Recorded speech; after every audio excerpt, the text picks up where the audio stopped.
Eh bien bonjour à toutes et à tous, c'est Luc de Bléfaris Reptile. Aujourd'hui on se retrouve pour une toute nouvelle vidéo. Cette vidéo va concerner la mue de vos geckos léopards. Donc j'avais déjà fait une vidéo sur comment enlever la mue, etc.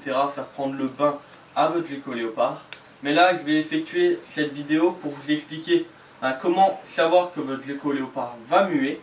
Et surtout que faire lorsqu'il mue. Alors pas forcément quand il fait une mauvaise mue comme ma dernière vidéo, mais vraiment quand il va muer tout simplement et tout naturellement. Donc pour cela il va vous falloir un vaporisateur, de la vermiculite et une boîte à grillons découpée comme celle-ci. Donc juste découpée dans l'angle, vous voyez, avec le dessus vraiment encore dessus. Voilà. Alors laissez un petit rebord là pour éviter que la vermiculite ne sorte. Donc j'ai le cas actuellement sur ma White Yellow, voilà, qui est juste là. Et voilà. Donc voilà. Donc là, bon, maintenant, on voit vraiment qu'elle mue. Donc c'est bon. Et là, elle est vraiment en train de muer. Donc pour déceler les mues. Pour déceler les mues, comment savoir que votre gecko va muer? Il y a différents signes. Alors des fois, on ne le voit pas forcément. Donc déjà, sa couleur va être un peu plus blanchâtre que d'habitude. Donc là, je pense que tout le monde le sait. Enfin, une grande partie le savent. Ensuite, votre gecko va arrêter de manger, ou du moins va réduire son alimentation, donc durant les 3-4 jours avant. Donc là, vous voyez, là, la mue est en train de se faire, donc il faut vraiment faire attention aux pattes, au niveau de la queue et au niveau de la bouche et des yeux. Donc les signes sont une alimentation moins élevée, donc il va beaucoup moins manger, et surtout la couleur qui va devenir de plus en plus blanchâtre de votre animal. Donc là, je ne vais vraiment pas y toucher, je vais vraiment la laisser faire sa mue et éviter de la stresser, donc je vais la remettre dedans. Donc qu'est-ce qu'il faut faire?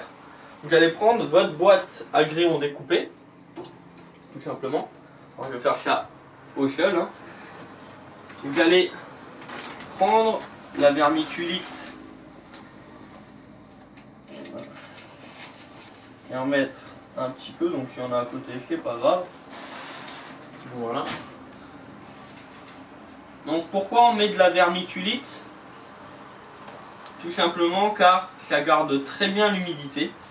Ça garde l'humidité et enfin oui, ça garde très bien l'humidité. Et justement, quand votre gecko ou votre reptile va muer, il va lui falloir un milieu humide. Tout simplement car l'humidité va assouplir sa mue et il va beaucoup plus facilement pouvoir l'enlever. Alors, ça c'est très bien de le faire quand votre gecko mue, enfin quand votre reptile mue, car c'est valable pour tous les reptiles quasiment. Mais même une fois qu'il a fini de muer, il faudra le prendre, vérifier au niveau de ses yeux, de sa bouche, de ses pattes et de sa queue derrière que vraiment la mue s'est enlevée correctement.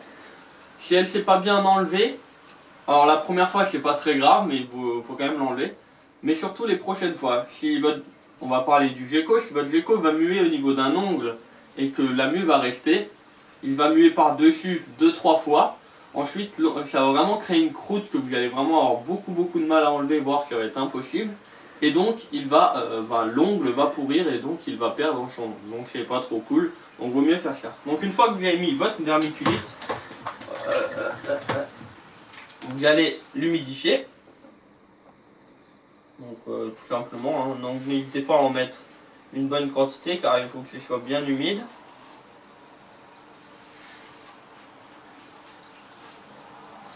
Voilà, donc là c'est vraiment très bien.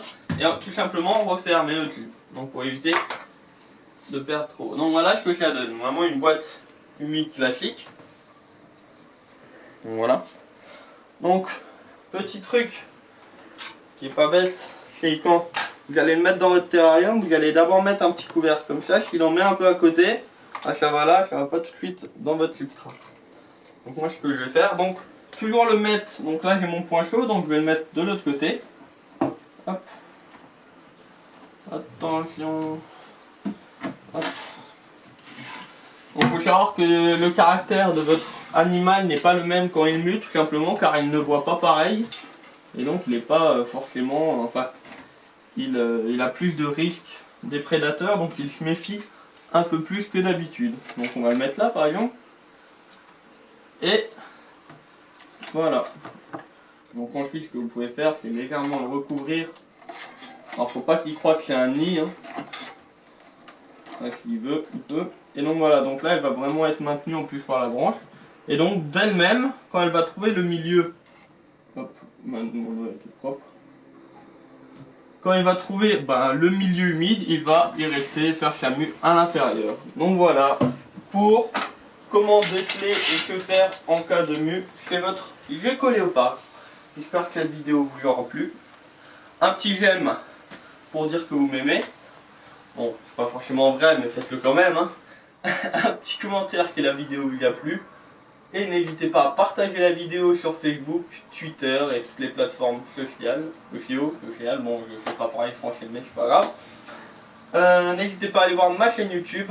Je vous mets dans l'outro, donc à la fin de la vidéo, l'image de la vidéo sur les mauvaises mues. Vous aurez juste à cliquer dessus, vous serez directement renvoyé sur mon autre vidéo sur quand votre gecko léopard fait une mauvaise mue, que faire. Voilà, j'espère que cette vidéo vous aura plu. N'hésitez pas à liker la vidéo, mettre un commentaire, partager la vidéo. Et je vous dis à la prochaine pour une nouvelle vidéo. Ciao ciao tout le monde.